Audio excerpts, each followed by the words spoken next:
notice how the terrain's changed. Just from that little bit of a walk up a little bit of a hill, look how much more we can see now. I mean, for miles, right? And so imagine what Reynolds and Buford saw from the top of that cupola. Remember I said Reynolds, or Buford, not only sent some of his men out to that little ridge, see where the cars are parked? That was one of the ridges that they engaged on. Buford sent some of his men forward to engage the Confederates, and he sent a rider out to get Reynolds and say, hey, we need help. get your butt here, we need help, we need help. So Reynolds arrives first. Reynolds was really an ambitious guy, like really what we would nowadays call a man's man. He was full of himself, he was confident, and Reynolds believed that men ultimately wanted to be led,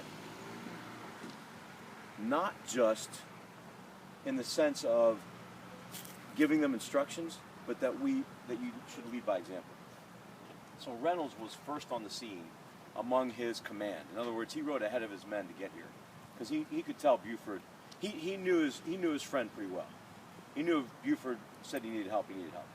So Reynolds gets here first. Reynolds goes up to the cupola, and he starts to canvass the scene. And the first shots have been fired now, and Buford's men are being engaged by Confederates. And they know from that viewpoint up there that there's a large mass of Confederates behind those first engagers, and that they're going to be overrun eventually. They just don't know how quickly it's going to happen. And so they're trying to buy time. That's what this is all. But day one's all about buying time.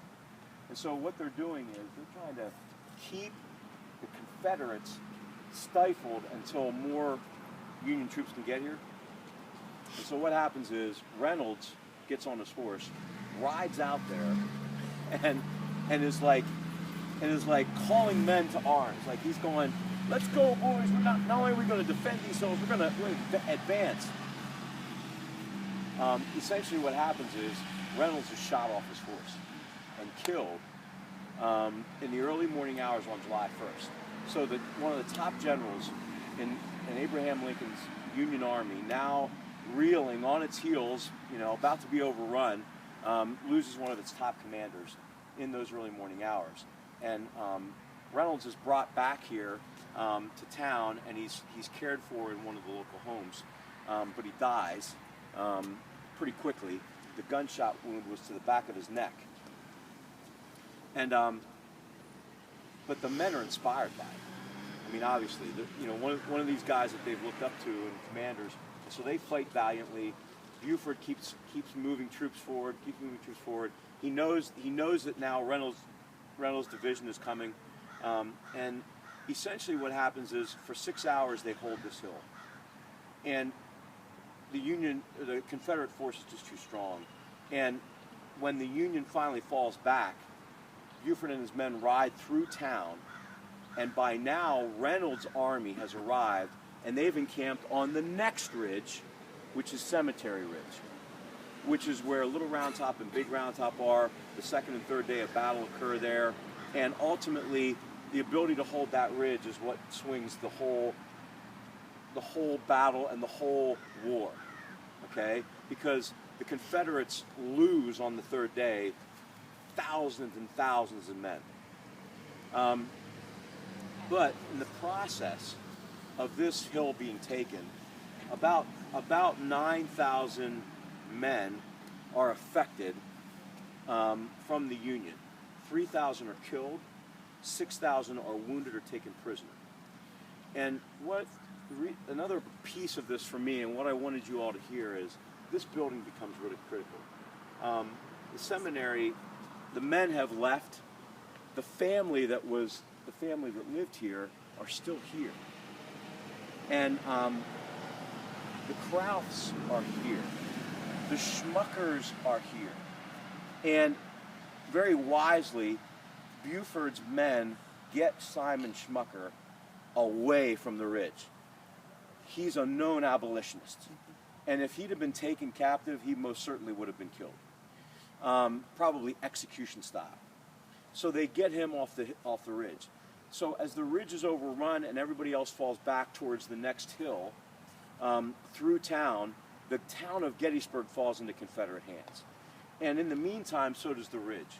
And so while the Union occupied this building on the early morning hours of July 1st, by about 3 o'clock in the afternoon, this building is now occupied by Confederates. What's begun to happen is that this basement, which is where the family lived, this basement level, is now filling up with wounded. And the family, among others, are beginning to care for the wounded. And among some of the others who are caring for the wounded are women from the town of Gettysburg who come up, who are not really trained professionals medically, but they begin to administer care. And what we know are story after story after story of the heroism of women who step into those roles of caregivers, caring for men who are losing limbs, bleeding out. I mean, the atrocities of war, you can just imagine how bad it must have been and how bloody it must have been. They don't have enough medical personnel to really care for everybody because many of the medical personnel are back on the next ridge with the Army. And so on that first night, we hear stories of just like human love and compassion for others. For example, there were men who were wounded and it was raining on the first night. This basement started to fill up with water.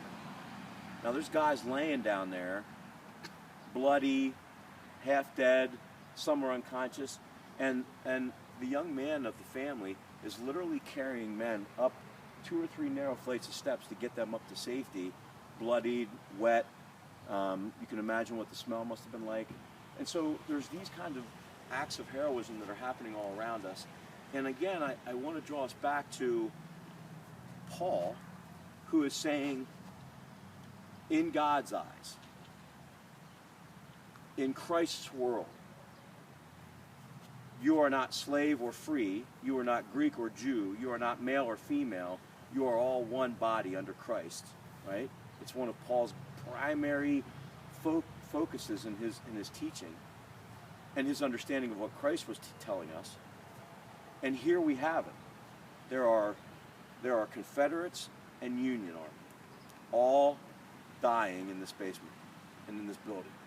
There are men and women. There are people from both sides, and suddenly it no longer becomes whose side are we on, but that we're human.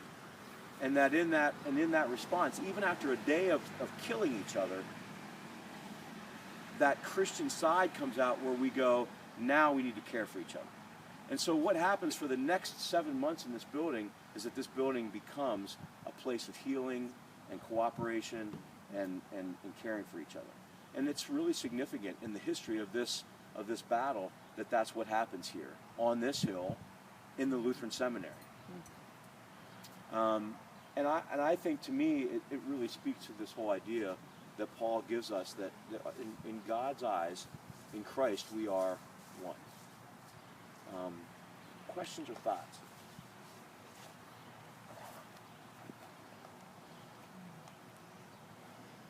The museum, if you ever get a chance to see the inside, does a really nice job of helping you understand that.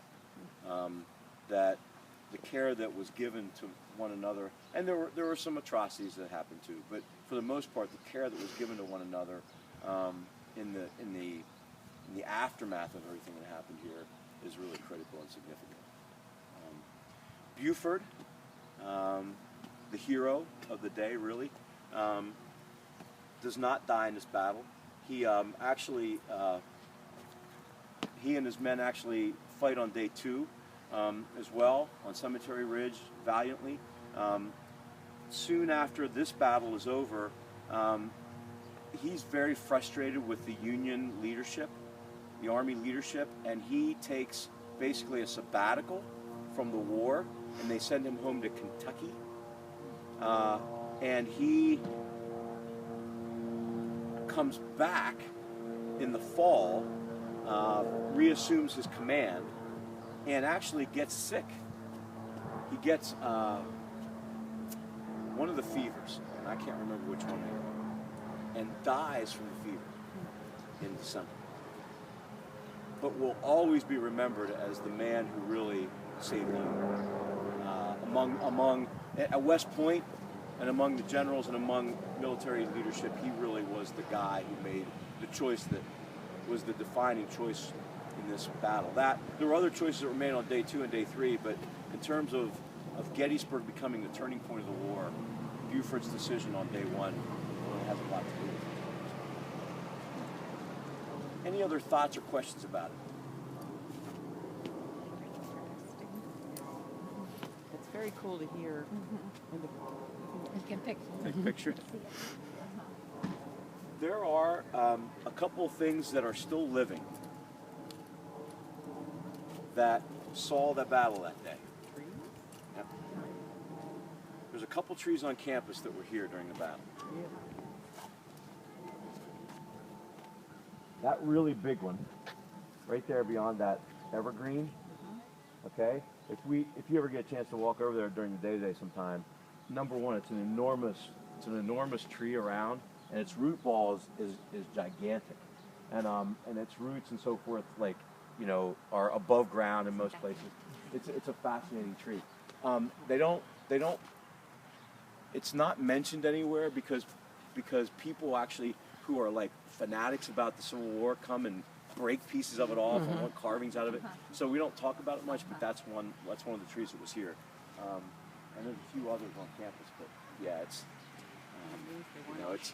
it's a long time ago, but there's still things that remain. The houses, the buildings, and so forth.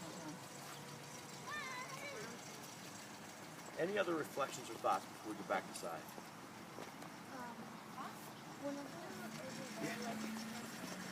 I just thought of it now. Like whenever they had to have people hold the horses, weren't there any like trees that they could tie the horses on so then there would be more men helping? There probably were some, but usually what was happening was they were out in the open. Like you saw what that hill was like, and you see what that hill is like. There's trees beyond it, but to be in a safe spot where you were more protected, you had to be behind the hill, and so the trees would have been out beyond you. So it would have been safer, and the horses were valuable, right? Because they didn't want to lose horses, frankly, and so they were really careful with their horses. But at the same time, there were horses lost too. But if they would have tied the horses and retreated, the horses would have also fallen dead. So they felt better about the fact that someone was holding them. And if they needed to retreat quickly, they could run, mount, and take off. Or that the person holding them could bring them forward if they needed to. Yep. Picket out horses? Picket out horses.